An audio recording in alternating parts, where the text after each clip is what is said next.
BFM Business et Tech Co présente De quoi je me mêle, François Sorel.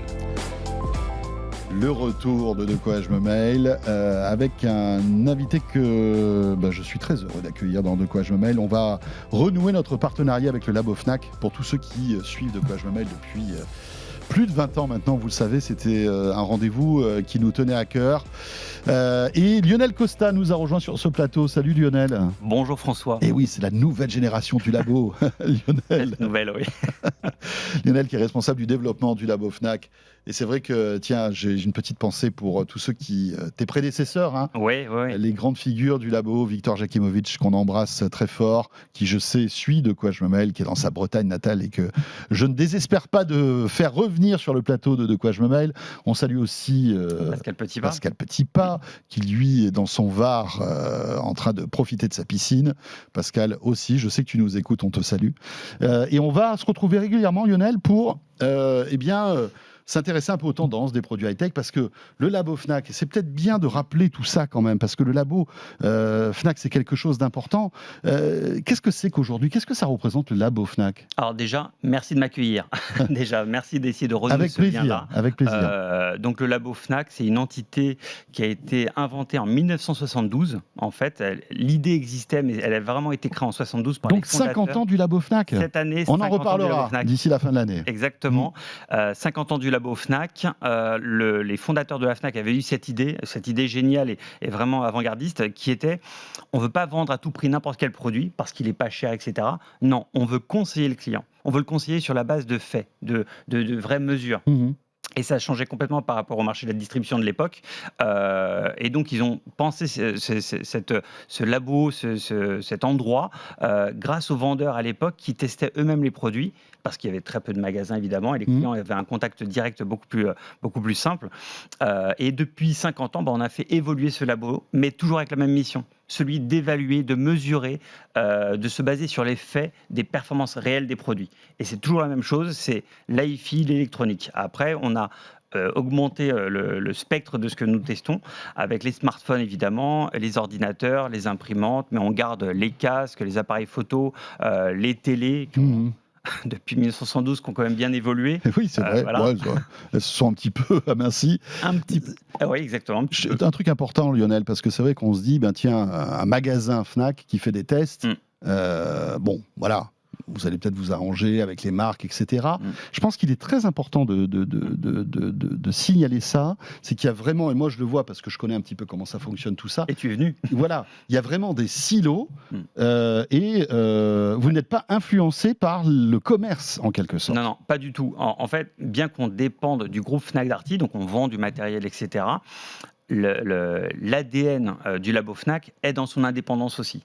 C'est-à-dire que à partir du moment où on mesure un produit qui n'est pas bon, il a 1 étoile, 2 étoiles, bien que la Fnac espère le vendre ou quoi que ce soit, nous, on affiche cette étoile-là. Notre information, elle est là pour vraiment accompagner le client dans son expérience en magasin et après. C'est-à-dire que si on lui conseille un produit, il l'achète, il arrive chez lui, il n'est pas content de son produit, il ne reviendra pas chez nous. Et ça, c'était la promesse en 1972 et elle existe toujours.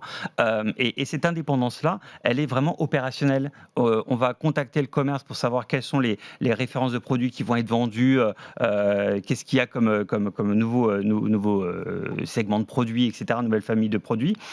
Mais c'est tout. Et ensuite, on va les informer sur les résultats pour leur dire... Ça doit créer des tensions quand même parfois, non ? J'imagine... Ça crée des tensions tant qu'on n'explique pas les choses complètement, tout l'écosystème. Ouais. Parce qu'effectivement, si on se dit, on est là que pour punir en disant celui-là il est mauvais, celui-là il est mauvais, tu ne le vendras pas, ça ne marche pas. Mais heureusement, on a des très bons produits. Et on a D'une manière générale, l'innovation technologique s'améliore de génération en génération. Oui. Ça, c'est sûr. On prend le cas des télés aujourd'hui, même une télé d'entrée de gamme a une qualité d'image qu'on ne pouvait même pas imaginer il y a encore quelques années. Donc, c'est vrai que nous, en termes de mesure et d'évaluation, on voit les choses qui s'améliorent tout le temps. Après, c'est vrai que si on veut écouter de la musique, l'acoustique n'a pas changé depuis 50 ans. En fait. On est bien sûr. Et nos oreilles n'ont pas changé encore. Pas encore. mais bon, il y a des appareils qui sont là pour aider un petit peu. Mais voilà, donc la promesse attendue est toujours la même, mais c'est vrai qu'au niveau des technologies, on a des choses qui sont quand même qui s'améliorent pour toutes les gammes. Aujourd'hui, c'est combien de personnes qui travaillent et qui testent au labo? Alors, pour le labo Fnac, on est 7, donc c'est une toute petite équipe, mais on a, depuis la fusion de Fnac et Darty, on a récupéré tous les gens du labo sourcing, donc un laboratoire qui est là pour vérifier les mises en conformité de produits, etc., pour les produits sourcés Darty. Donc on est grosso modo une douzaine de personnes, sans compter les alternants et les prestataires qui travaillent avec nous pour faire fonctionner tout ça. D'accord. Alors pour cette première, et de temps en temps on se retrouvera dans De quoi je me mêle pour évoquer les comparatifs, parce que bien sûr vous testez énormément de produits, vous les notez, avec peut-être, vous le connaissez si vous avez l'habitude d'aller regarder un peu ce que fait la Fnac, cette petite toile d'araignée qui est très emblématique, le radar, moi j'appelle ça la toile d'araignée, parce que tout le monde appelle ça la toile d'araignée, mais c'est votre radar. Kvyat, en effet. Et pour cette première, on va s'intéresser au PC de rentrée, parce que c'est le moment, d'autant que le PC prend une importance de plus en plus grande dans notre quotidien, avec le télétravail bien sûr, enfin on ne va pas refaire toute l'histoire, donc j'imagine que c'est un segment que vous surveillez de près, non, quand même? Oui, et à titre personnel, sans expliquer toute mon expérience, en fait moi je travaille pour le labo Fnac depuis 22 ans, donc je suis une nouvelle génération, mais j'ai un petit peu d'expérience, et j'ai commencé en tant que responsable des tests informatiques. Tu as bien connu Victor, tu as connu Pascal évidemment, Petipa, bien sûr.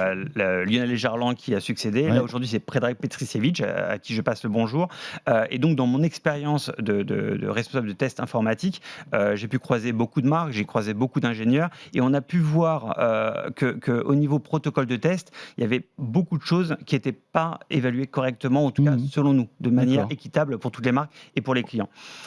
Et dans ce qu'on fait, donc évidemment le segment ordinateur est un segment extrêmement important, et dans ce qu'on teste, on est les seuls labos à tester cette quantité-là de choses. On teste la partie qualité d'écran d'un ordinateur, portable ou tout en un. D'accord. On teste donc sa luminosité, son contraste, etc. Colorimétrie, vue angulaire.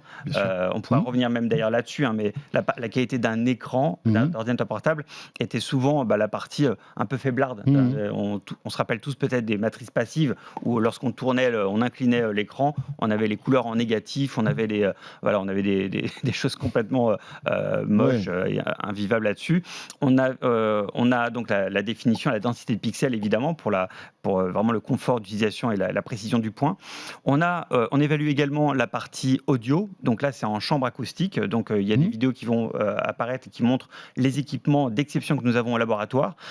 Donc en chambre anéchoïque, pourquoi ? Pour être sûr que lorsque l'on mesure le son produit par un ordinateur portable, on a une qualité audio qui est bonne. Correct. Et correct pour les visios. Et avec le télétravail, évidemment, la qualité du micro, etc., etc. Donc, toute une batterie de tests.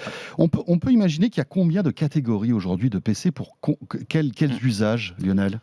En catégorie, il faut d'abord voir bien les typologies, les form factors. Il y a les ordinateurs portables, il y a les tout-en-un, donc un peu type les iMac, et on a les unités centrales. Ça, c'est vraiment les trois grandes familles. Mais après, ça se décline. Donc là, on va se concentrer un peu sur les ordinateurs portables et sur les ordinateurs portables. Qui représentent le gros du marché. Oui, oui, complètement. Ouais. Ça a tout mangé complètement. Même si le reste existe encore bien, les ordinateurs portables, en plus, ils ont su se diversifier et s'améliorer. Bien sûr. Avec des écrans qui sont de 17 pouces pour les plus grands en moyenne, mais on a surtout des portables qui se transportent, qui sont autonomes. Anciennement, un portable qui faisait 4 heures, 5 heures d'autonomie, enfin je parle de ça d'il y a 20 ans, c'était déjà bien une petite prouesse. Là aujourd'hui, on a des ordinateurs portables qui arrivent à tenir 20 heures, qui arrivent avec une luminosité qu'on a contrôlée, qu'on a vérifiée, avec une vraie fonction. En plus, c'est pas sur le bureau de Windows, on attend, on regarde, 20 heures. Ça, c'est... Oui, en usage, on va dire. Petit clin d'œil au marketing de certaines marques qui ne vont pas hésiter à annoncer ce genre de chiffres, et c'est là où on a une raison d'être au labo Fnac, c'est-à-dire de mesurer tous les produits de la même manière. Et de tordre le cou à certains résultats qui sont un peu arrangés, on va dire. Disons qu'en tout cas, personne ne ment, mais chacun a sa vérité. Voilà. Quels sont, il nous reste 6 minutes, ça va très très vite, Lionel, quels sont les PC, à ton avis, de cette rentrée qui valent vraiment le détour dans, on va dire, les catégories d'usage qui marchent aujourd'hui ? Premier critère, je vais essayer d'aller très vite, c'est déjà quel type d'usage tu as raison. C'est est-ce que je suis étudiant ? Est-ce que je vais l'utiliser de manière occasionnelle? Est-ce que je suis nomade? Je vais aller partout? Quels sont mes logiciels, les logiciels que j'utilise? Est-ce que c'est des logiciels pro qui dépendent d'un certain environnement? Donc la clé d'entrée, c'est vraiment la typologie. Est-ce que je reste chez moi avec? Est-ce que je vais me déplacer avec? Là, on sait déjà à peu près si c'est un portable ou tout en un ou unité centrale. Ensuite, l'environnement. Si on est sur macOS ou Windows, ou Linux en tout cas, il faut qu'on soit armé là-dessus, il faut qu'on sache, selon les logiciels que l'on va utiliser, des logiciels pro ou pas. Ensuite, on a évidemment la cadence d'utilisation de l'ordinateur. Est-ce que ça va être très intense? Est-ce qu'on va être très exigeant ou pas trop? Et c'est là où on va avoir une vraie différence entre des produits de la rentrée qui sont très intéressants, des produits qui vont dépasser les 3 000, 4 000 euros, mais qui sont vraiment faits pour de l'usage très très professionnel exigeant et gaming principalement. D'accord. C'est souvent les plus chers d'ailleurs. Ouais, bien sûr. Et les gamers permettent aussi d'utiliser des logiciels pro qui n'ont rien à voir avec le gaming, mais qui vont utiliser... Oui, parce qu'ils ont de la puissance sous le capot. Donc après, qui peut le plus, peut le moins. Si on fait de la modélisation 3D, avoir une bonne carte vidéo, c'est le minimum. C'est le minimum. Et donc là, les performances, en tout cas les spécifications qu'on attend, c'est d'avoir, pour des choses très performantes, d'avoir au minimum 16 Go de RAM, un disque dur en SSD, ça c'est une évidence, d'avoir des processeurs... 16 Go de RAM, c'est important. Ouais. Disque dur SSD pour que voilà, ça booste aussi. Une carte vidéo de minimum 4 Go. Voilà, carte vidéo, minimum 4 Go. 4 Go dédié, mémoire vidéo, pas mémoire vidéo partagée. Et ensuite, la dalle. Après, les processeurs, bon, voilà. Dernière génération, en fait, généralement, les marques vont pas mettre des top composants. Ouais, c'est pas ça le sujet sensible, on va dire. Mais voilà. Et donc, choisir entre Intel, AMD, etc., la grande guerre qu'on connaît historique, c'est pas qu'elle a plus lieu d'être, évidemment. Mais maintenant, les assemblages d'ordinateurs sont tellement optimisés qu'on se retrouve avec des produits très haut de gamme Intel, des très haut de gamme AMD. Il nous reste 3 minutes. Il va falloir que... Oui. Ouais, mais là, on a pris du temps au début pour présenter le labo, mais après, on ira un peu plus dans le contexte. Quels sont les modèles concrètement, Lionel, que tu nous conseilles pour cette rentrée? Pour les fans de Apple, on va commencer par eux. Les MacBook Pro M1, c'est ceux qu'on a testés. On n'a pas encore testé les M2, ils sont en cours de test. Les MacBook Pro M1, ils sont au-dessus du lot, ils sont vraiment très bons. Donc le MacBook Pro M1, 32 Go de RAM, 512 SSD avec le CPU 10 cœurs et GPU 32 cœurs. Ça parle peut-être chinois pour plein de gens, mais j'espère que sur la vidéo, on verra, voilà, on verra et puis bon, après, il suffit de faire du replay pour exactement écouter ce que tu dis. Pour voir. Donc ensuite, un peu... en dessous des 2000 euros, on a le MacBook Pro classique, un 16 pouces, mais M1 Max, qui est très intéressant aussi, qui a obtenu 5 étoiles. Ça, c'est pour l'écosystème Apple.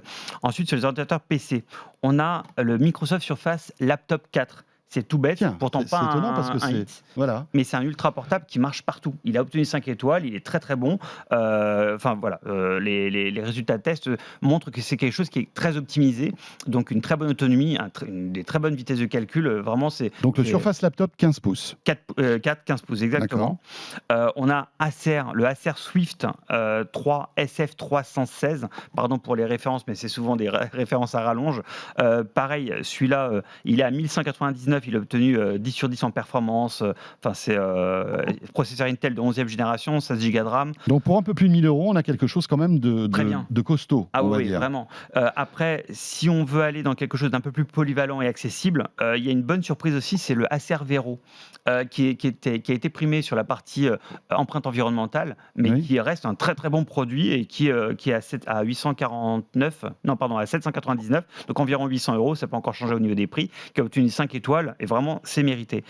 Et après, on a des... Donc là, on descend en gamme, c'est ça ? C'est ça, exactement. Okay. Et après, Donc là, on se rapproche des excellents rapports qualité-prix, puisque ce sont toujours voilà, même s'ils ne sont pas chers, ça va être ceux qui sortent du lot. Oui.